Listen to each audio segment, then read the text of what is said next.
4 o'clock in the morning, you can get a pizza. You know, in South Africa, 4 o'clock, everybody's sleeping. 8 o'clock, the TV, you see like the lines, nothing.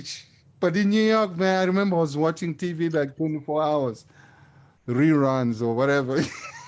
I mean, but it was the greatest experience. I mean, well, I pray every day. I said, God, really, God gave me this chance. Now I'm in New York, the place that I dream about coming, listening to the great music, and I wanted to come to America and look at the plane flying over and say, man, please, can you come down and take me? You know, but now I'm here. So what do I do with this?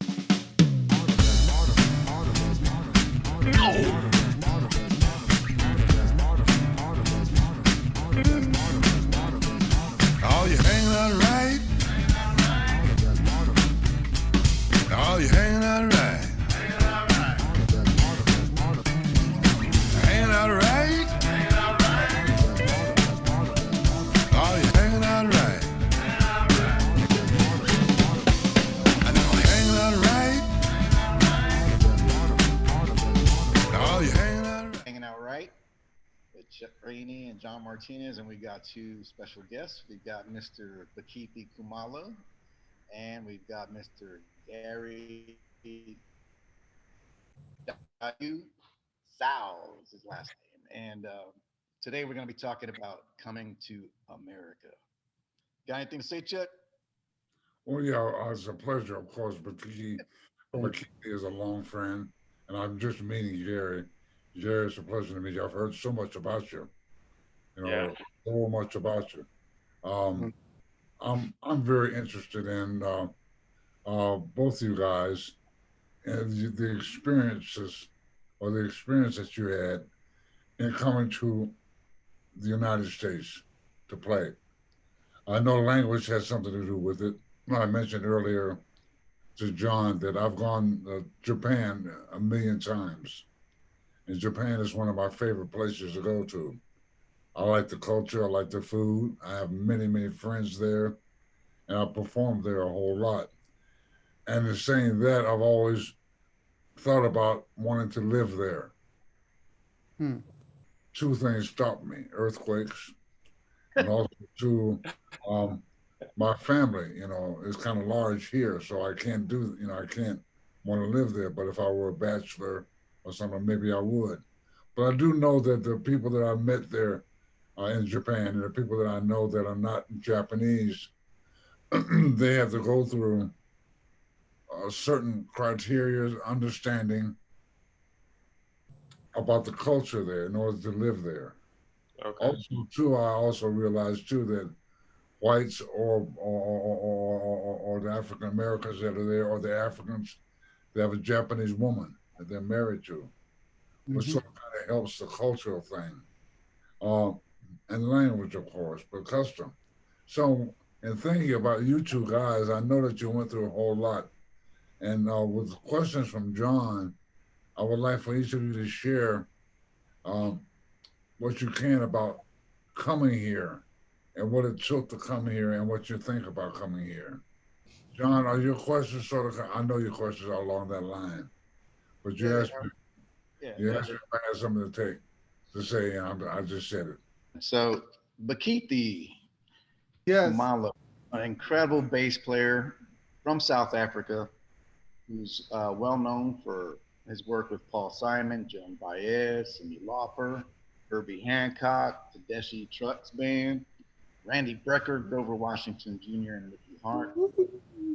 Our other guest today is, like I said, Garry Cao from China, who I got to work with on one of my tours there. Garry helped translate, and he opened up all my shows. He's a 5-time national drumming champion, and he's now an incredible drummer. He's now a student studying jazz at the University of North Texas, and which is up the road for me. So I'm kind of like Uncle John. But Garry's got a great future ahead of him. But so we're really interested in getting your perspective on a lot of things. So the first thing is obviously Bakithi. I'd like tell us a little bit about um, growing up in South Africa and what your life was like there, how you got involved in music. First of all, thank you for having me. Um, yes, I was born in Alexander Township, which is a town about 40 minutes away from Johannesburg city, and another about maybe 50 minutes away from Soweto. So, but then my mother moved me to Soweto when I was about 3 months old to live with my grandmother and my grandfather and my uncle, my aunt. Everybody lives in one room, four-room house. You know, it was chaotic. So I grew up there, and that's where really I started to pay attention because my house was crazy. I mean, like it was a lot of noise between my grandmother with the church, my grandfather running the medicine. He was a medicine man, you know, like to go and get roots and make some medicine for the people to get better. And then my mother also was singing at the church, and my uncle plays saxophone. And my uncle, he's the person that I got very interested, you know, watching him playing all the time. And he brings his friends like weekends, they come home, they practice. And I just love what they were doing. So, and it was little, actually, when I was about 7 years old, that's when I started to get interested. So I started paying attention, seven, and every year it just got better. And they keep practicing at home. In between that, there was also the system problem that was happening that um, if you don't have papers or you don't have permit, the cops they're gonna take you, and sometimes you never come back because there was some other deals that was happening with the farmers. You know, they take people, arrest people, and put them away and never come back. And it just got really worse and it got scary. And then as I get older, like 10, 11, 12, and I see my uncle, they kind of, you know, confused, and sometimes they're running, and I'm like, why are they running? They get in their house, they hide, you know, they're running away from the police, you know, for some reason because they don't have the correct papers. But it just got really crazy. But between that, there was love. Every weekend, so much music. You know, so many people singing, passing by and singing a cappella songs, or some church people singing church songs and playing the drums, and some traditional, they dress up. Weekend was amazing, and I would sit outside and just listen to that until one time my uncle's bass player got so drunk that he couldn't play the gig, and I told my uncle, I said, listen, I can do this. You know, they play the wedding songs, yeah. And I said, I can do this gig, and my uncle said, okay, no problem. So I took my uncle's bass player's bass, and then I played the gig. I was terrible, and people loved it because I was a kid. So my uncle is like, you got this, but you got to practice. You know, practicing without an instrument was very hard. So now I had to go to like every part of the township to look for the music. And I ran away from home. I remember one time I left home for 16 months. I was in Zululand. I joined the band because they had a bass. So I go to Zululand. We got stuck in Zululand and I couldn't come home. I couldn't write. We didn't have telephones back then. And Zululand is just like nothing but, you know, the fields, the farms, and, you know, local people. And I spent a lot of time and, you know, ran out of the strings, and, you know, everything just got really, really scary. But after 16 months, then I go back home, which is 1974. Then I go back home. Now I was about 14, 15 years old. When I got home, my mother almost killed me. Was this during apartheid? Yeah, it's during the apartheid also too, and it's before 1976 when the riots started. I'll come back to that one, June 16. But when I got back home, my mother first denied me. Was like, "No, my son, he died. You're not my son. And everybody, they look at me like, wow, he is your son. He just looked terrible. My hair was like, big, and chicken pox. I was skinny. Because I was starving. I couldn't eat well.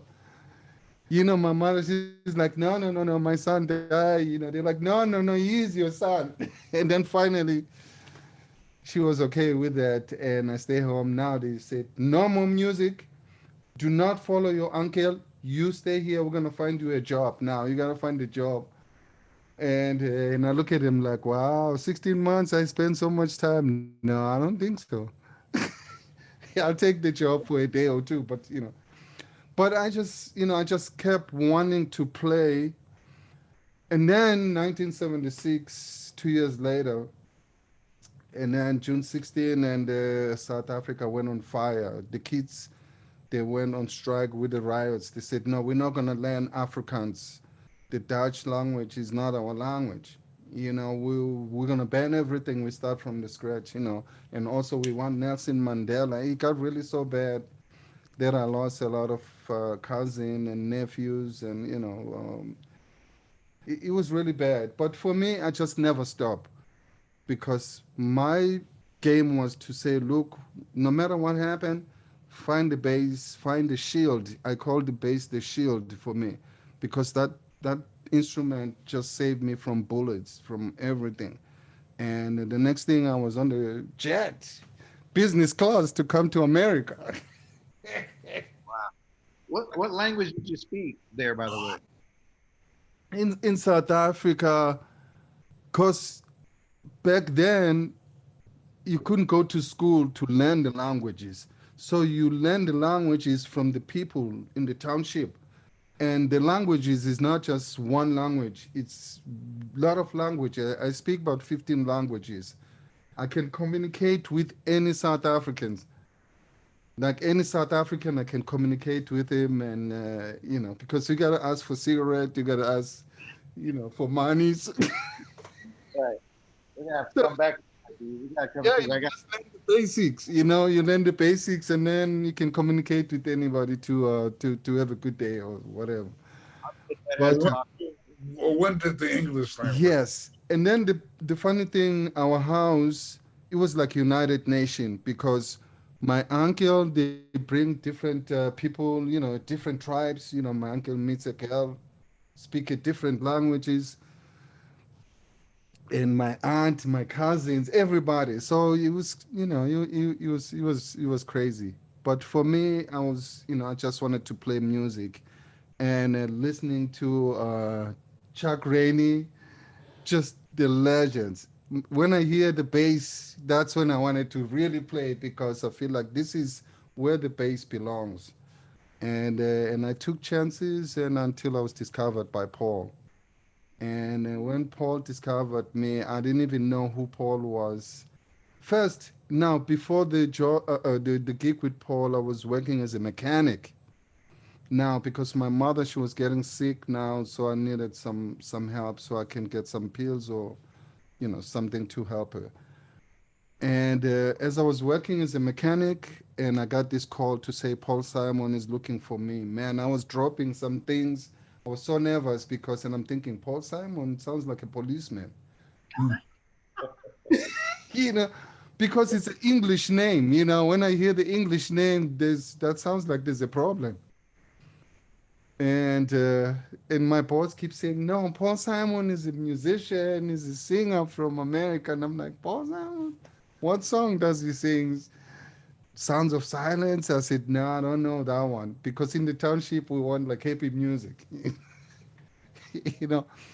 So, but then I took chances, and I go to the studio. And when I get to the studio, and Paul loved everything, because somebody gave Paul Simon the original of the traditional stuff that I recorded, with a traditional group, and Paul liked that, and then he wanted to build on that. So I took chances. I went to the studio, and man, at the end of the first session, I was like a king in Africa, in Soweto, because yeah. I got paid. Like everybody knows that I got paid because I went to get my hair done. I got the perm, you know, I got my afro ready to come to America. Oh, Man, I tell you, and Paulie says he keeps saying in the studio, when we finish this, we're gonna bring you to New York. And now I'm thinking, oh my God, how am I gonna go to New York without papers? So now I gotta figure out how to get papers, you know, and Bakithi, the language. How did you get into speaking the language, English. English? Well, you know, I spoke English later. You know, once I came to New York, then I knew that I'm gonna, you know, this is gonna be, I'm gonna have to learn how to speak because I've never been to school. So a friend of mine in New York was teaching Zulu and English in New York. So he bought me some tapes, like how to say hello, because everything for me was like good morning, good night, thank you. I used to use the, you know, the clicking for everything. And he says, no, no, no, you gotta get the tapes that's gonna teach you how to say good morning, how are you?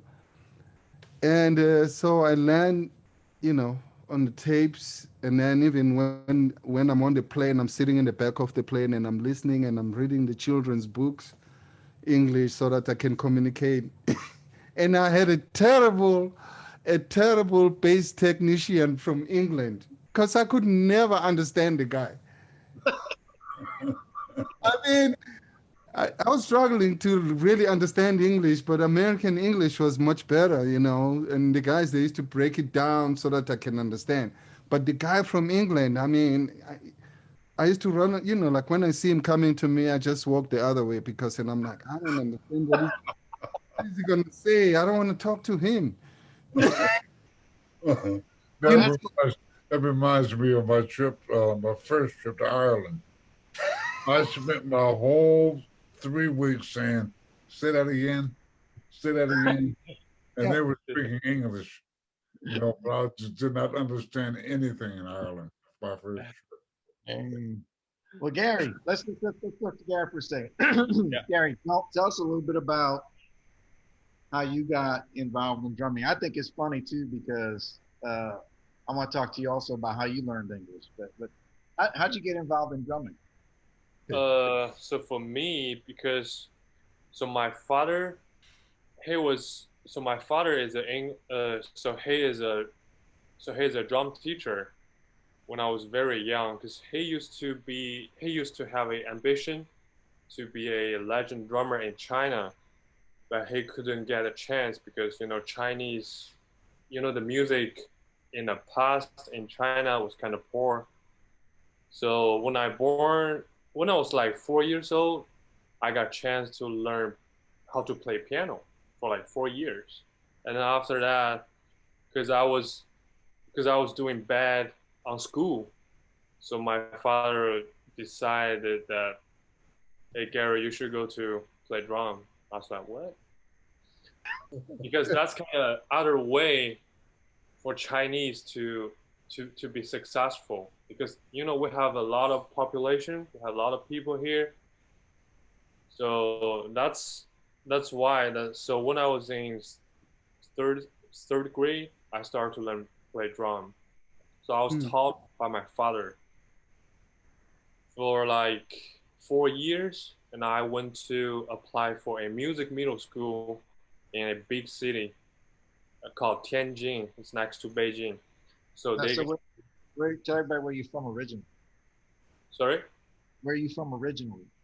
Oh, I'm from northwest part of China, which is a poor place. Gansu, right? Gansu province, yeah. So my town is like tier 5 city. So it's kind of poor.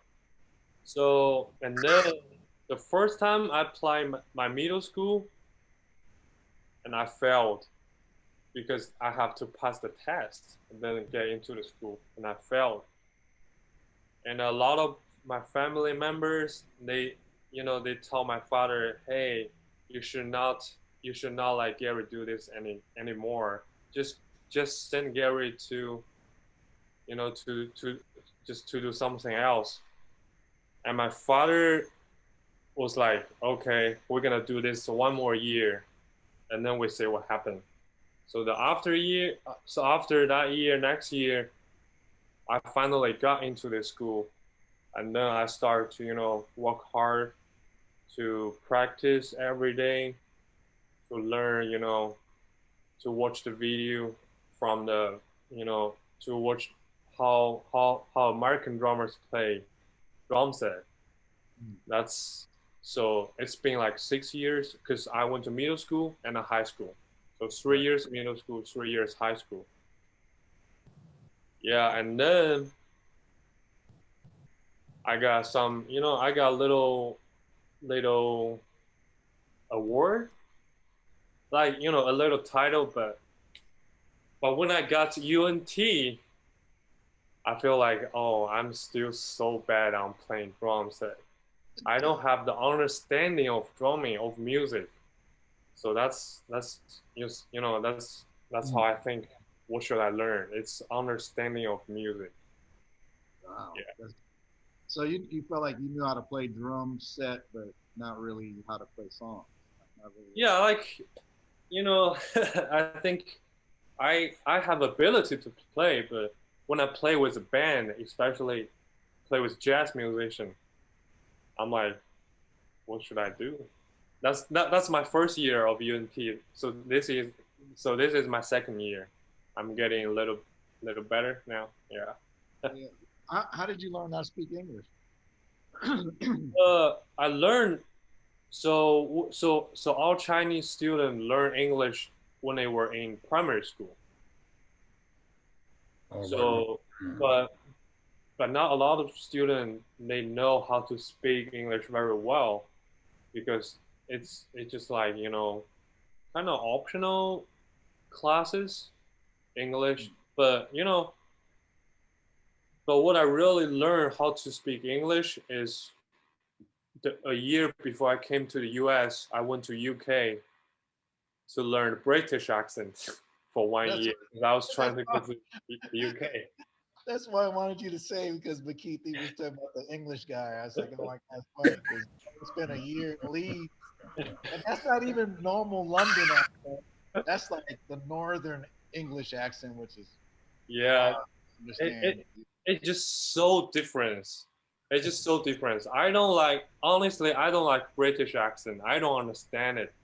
It just, as you said, as Cheng and sorry, Camilo, right? Is that how to pronounce your name? Bakithi Kumalo. Kumalo. Sorry. Bagithi. Oh, sorry, Mr. Bagithi. Bakithi. Okay, sorry. Okay. Yeah, when you guys talk about the British accent, I was like, yeah, I feel that. I feel that.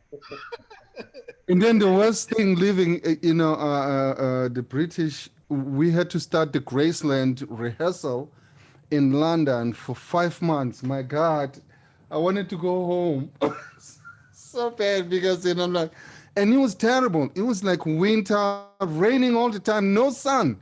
And all the Africans, they have a meeting to say, where is the sun? I mean, like, where's the sun every day for a week? We don't see the sun.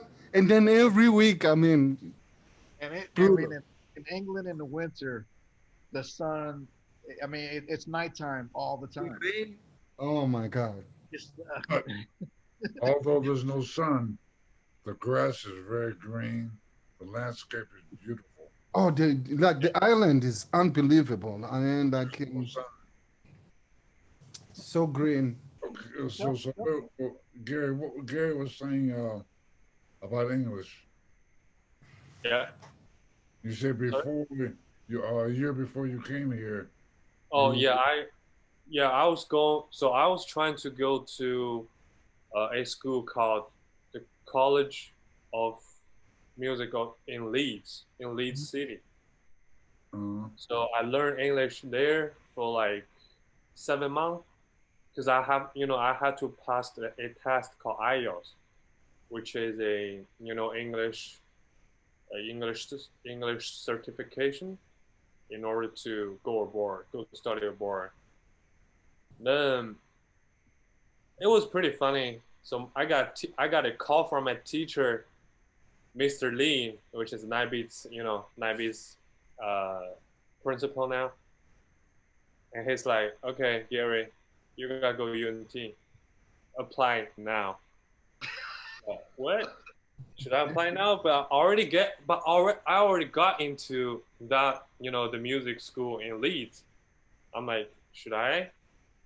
And my school, my teacher is like, yeah, go apply now. Go contact Mr. John Martinez. He will help you. I was like, okay, I go there. That's like how Chinese, students listen to their, elders' opinion or suggestion. Yeah, that's how we do that. You know. But finally, I'm glad I didn't go to Leeds. I'm here. I'm so happy to be here. Probably Mr. Lee definitely is. I respect him a whole lot, and we visited the UNT when he came here, and UNT is very. If you're going to go to college, UNT is very impressive. Yes. Very impressive campus. So like, glad you're here. My best to you. Thank John, go ahead. Yeah, man. So my next question was for Bakithi is what did you expect when you came to America, and did it match your expectations? My friend, I tell you something. It was great on the plane. I mean, like it was an excitement. Getting on the plane for the first time, business class is like, whoa, wait a minute.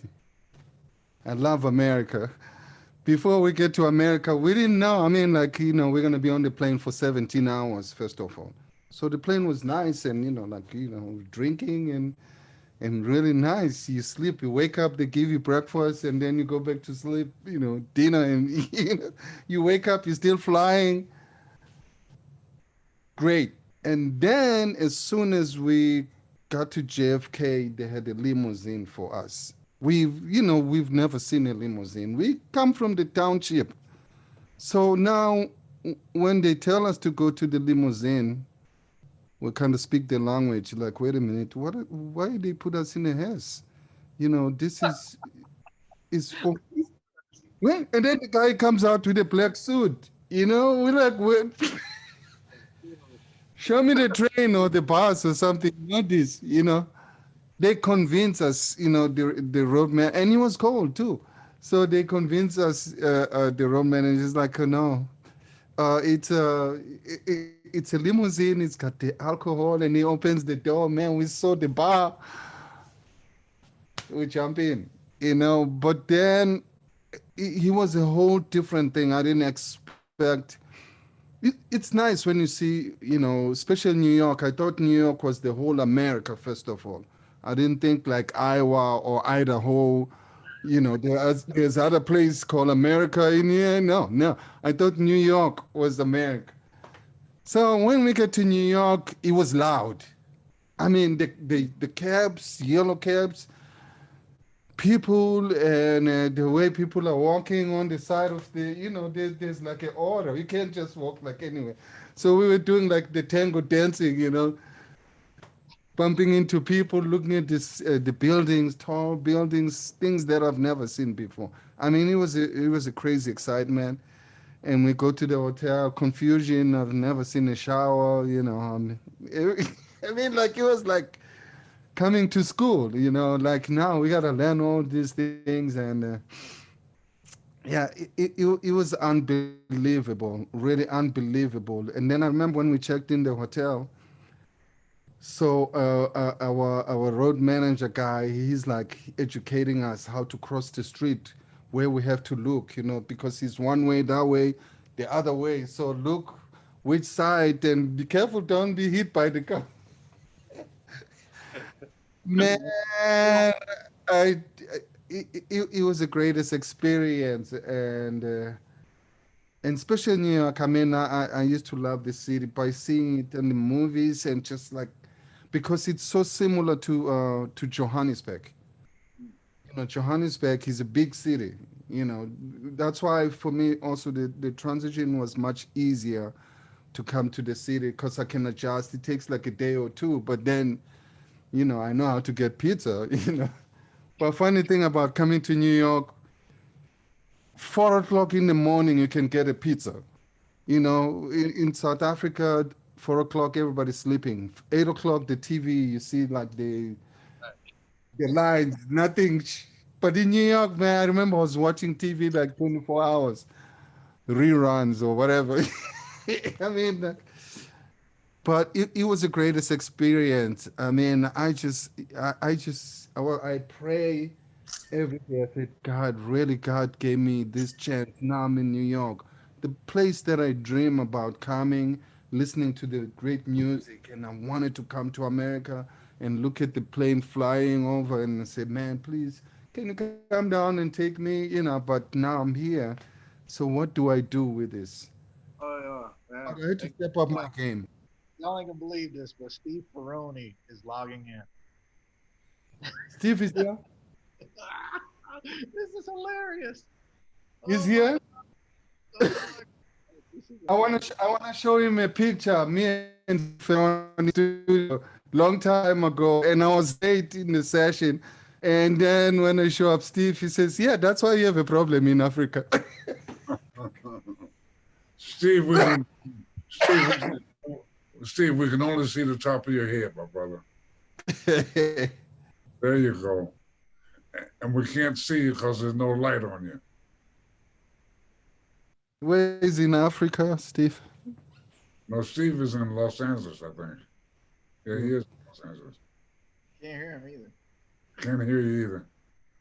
John, help him out. I think, yeah. It just muted itself.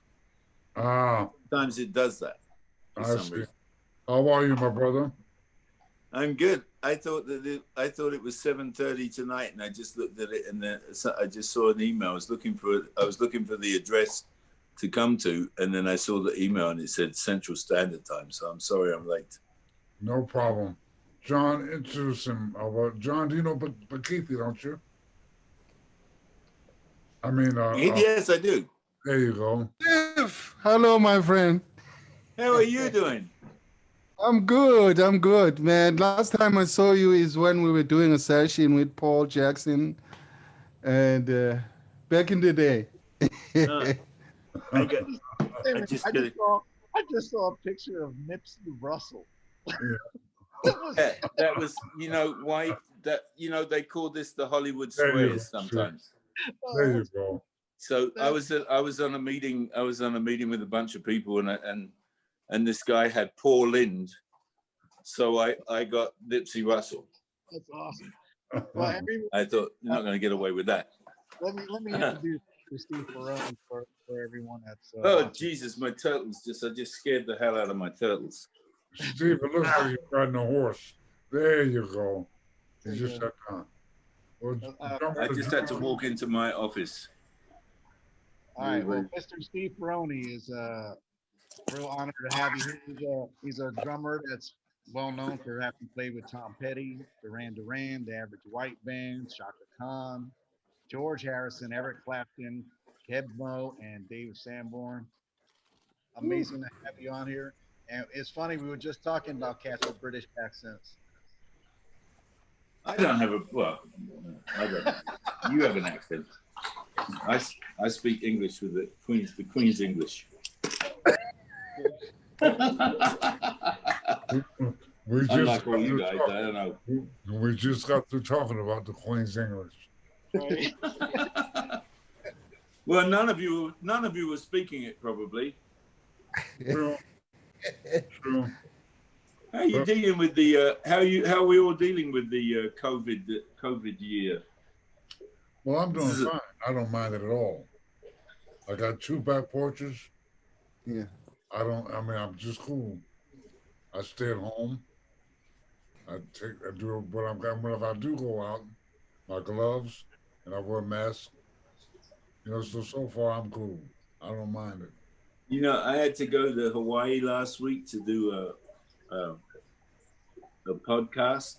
I mean, not a podcast. It was to do a documentary. It was a Canadian company doing a documentary on drummers.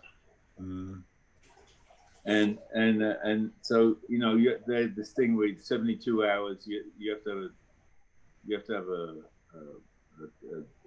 negative test 72 hours before you travel. Mm. And so that's kind of awkward enough to figure out to time it. So I traveled on the Sunday, so I had the test on the Friday, and I get to Hawaii, and there was no test. So they say to me, okay, fine, you can come in. Yeah, you can come in and we go into quarantine, and as soon as you get your result, you just upload it onto the site, and we let you in. 36 hours later, still have nothing. I got my test, and we uploaded. I got to the hotel 10 minutes after I got to the hotel. I got the good result, that I was clear. And then I was 36 hours waiting to get freed up, and I was writing letters and sending. I had 2 tests that were clear, and I sent them both off. They accepted one of them, but they won't accept the other one from somewhere else. But I just got 2 of them just to make a 24-hour one, just to make sure that they knew that I was actually clear, right? Mm-hmm. And I wrote everything, tried to get an exemption from it, uploaded the good thing, filled out forms twice, answered every question that they had, got rejected. They wouldn't do it. So finally I wrote a letter, and I told them that I was a disc jockey on Tom Petty Radio, and that I was going to tell my thousands of listeners just how bad the Hawaiian government was.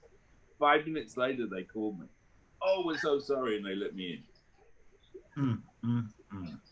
It was a mess. Quite a story. John, why don't you introduce Steve and Garry? Oh, well, Garry is on here as well. He's a drummer from China. He's the 5-time drumming champion. He's now a student at the University of North Texas. He's an amazing musician who I got to have on tour with me last summer. And Garry, I think you just heard my introduction. He's a legend, video drummer legend. Where are you from in China? Sabian artist. Hi, sir. I'm from northwest, from China, so northwest. Yeah. Mm-hmm. It's nice to meet you. Nice to meet you too. I've been to China. Oh, where? Beijing? I've been all over. I got on one of those. They have the best trains in the world in China. I went all over the place. Where exactly I went, I really couldn't tell you. But but I was there. I was there for about 2 weeks with Nathan East, and I had a ball. That's awesome. Yeah. Actually, all 3 of us are Sabian artists, I believe. Oh, really? There, we all got the Sabian family. So we've been talking about coming to America, and so tell us a little bit about your experience coming, Steve, if you would, and how it may or may not have matched your expectations, what you thought about. Stephen, before you answer that question, can I say something about Sure. Now, I've been knowing Steve for a long time. We both have gotten gray and fat. I'm not fat anymore, by the way. But Really? you told me one time, many years ago, that the city you came up in England, you were the only black person in town. That's great.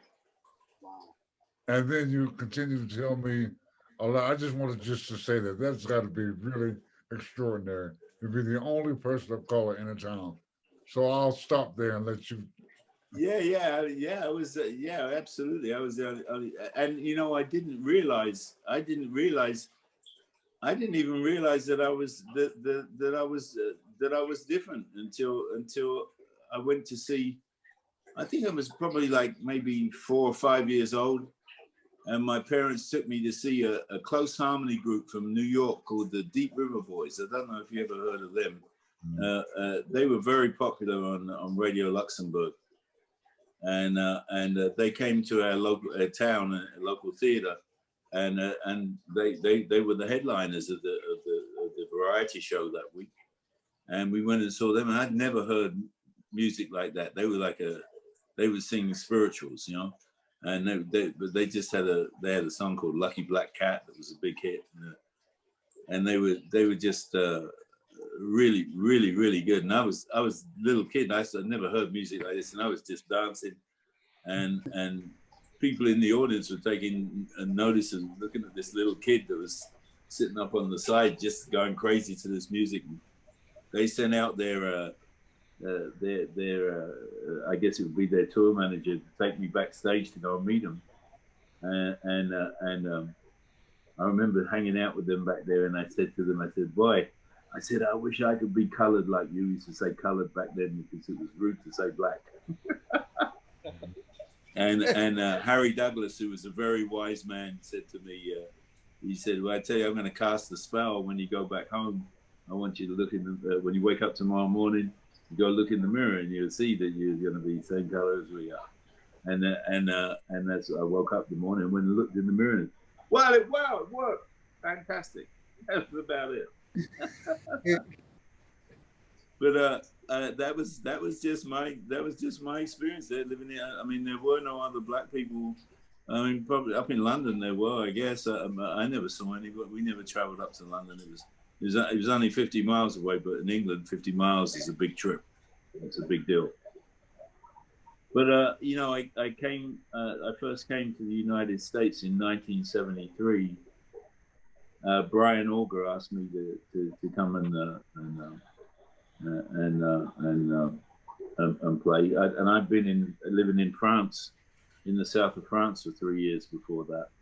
And I've been going to music school, and I thought I was kind of ready for the United States.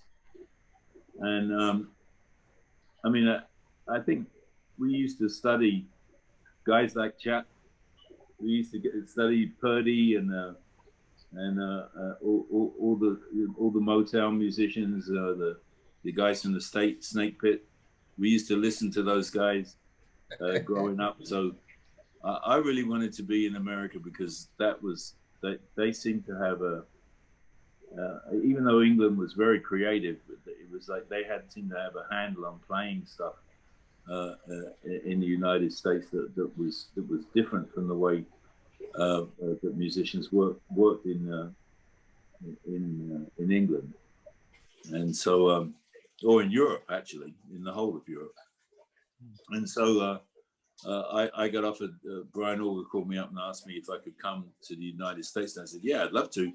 And he said, you got 3 days. So I quit my job in the south of France, got somebody to replace me, sold all my stuff that was there in 3 days, got on the plane, flew to London, had a quick rehearsal, and then I found myself in New York, and just looking at all those skyscrapers and those big buildings, and we stayed in a hotel on 53rd Street. And I think there was a place called the New York Jazz Museum back in those days up there. And I remember going over there, and people were just in there playing on a Sunday afternoon, a free concert. There was an energy to New York City that I'd never felt anything like that before. I just loved it. I just had the greatest time. And we were just there for a few days. And then we went up to Boston, and we played in a club called Paul's Mall on Boylston Street, and we played there, and then we drove from Boston to Los Angeles to go and play a gig at the Whiskey A Go Go. All right, and so for anyone who doesn't know, that's like a 3,000-mile drive. Yeah, we did it. We had like 3 of those, or two or three of those great big old station wagons, you know, with our stuff in the back. And because none of us had been to America before, and we wanted to see it. So we thought we'd drive. There really wasn't much to see until we got to Denver. And and then when we got to Denver, there was the Rocky Mountains, and I remember we were driving up on this freeway, and there was a great, huge elk standing right by the side of the freeway, and I remember seeing that. And there seemed to be a lot more to see, even going through the desert, because I'd never seen the desert before, and that was really interesting. And we got to Vegas. I remember going into we stopped at a gas station, and there was a slot machine in the gas station, and I put in a quarter and I won $2 silver. And I still have one of them. Oh, wow. Yeah. I have probably done that. I've been to Vegas many times. Yeah. And I've lost $10. Every time I go, I put one in, and if I don't win, I'm leaving. Right. I've never won anything. I've seen a lot of people win though. I've never won anything. I'm not a gambler at all. It was incredible. It was an incredible experience, Chuck, for somebody, because like I said, in England, a 50-mile trip the trip up to London was a big deal. It was 50 miles. It's an hour on the train. But for us, it was like 50 miles was a long way away, and America was, 3,000 miles from one side to the other, and we did that. It took us I think 4 days to do it, something like that. Yep, and 4 days, 5 nights. Yeah, and and we just went across, and there was so much different stuff to see. Like I say, you got the first bit, when you're going to I guess through Ohio, Pennsylvania, Ohio. It's just freeway and it's green fields, farmlands, until you hit the Rocky Mountains, and then it starts to get really, really, really different. And then, of course, once you got to Tinseltown, back to Los Angeles, that was a whole different experience too. Just the clubs and the way people were. There was always talk about the freedom of America, and it did. Everything seemed so liberated. Just everybody was just having a good time. It was fun. People liked each other. People were just sort of mingling and hanging out and listening to great music, and it was really, really, really exciting. And then it was a pretty short trip. I think we played just like a couple of nights, and I made good friends with Mario, who was one of the owners of the whiskey, and then I went back to England for a few months, and then we came over again, and we did it again, and it was just fantastic. This time we did a little bit of this we went down to Florida. I had a strange experience, something that I'd never experienced before in Florida. As I went to we played in a club it was in Orlando. I don't even remember the name of the club, but we played and it was the club closed early, and it was a dry county, so that we wanted to go out to another club, and they said there's a bottle bar, so you take your own bottle, and then they serve you the mixes and they play music, and it was a club. And we went to this club, and some of the waitresses from the club came with us, and there was this party sort of in the club, and everybody's sitting around drinking and talking and laughing and listening to music, and somebody started to put on a James Brown record, and I said to this waitress, I said, do you want to dance? And she said, yeah. So we were up there and we were dancing. I got a tap on my shoulder, and I turned around, and there was this guy, and he said to me, hey, no mixed dancing. What? I said, I beg your pardon? He said, I said no mixed dancing. And I looked over at the bar, and there was a cop standing there, and he was kind of looking at me a bit sideways, so I quickly surmised that the situation wasn't going to end up too well for me, and I decided to do something about this guy, So I asked him if I could mix my drinks, and he said, you can mix anything you want, just no mixed dancing. Wow. And that was welcome to Florida.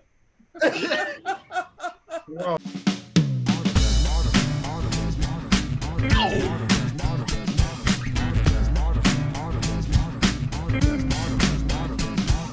yeah.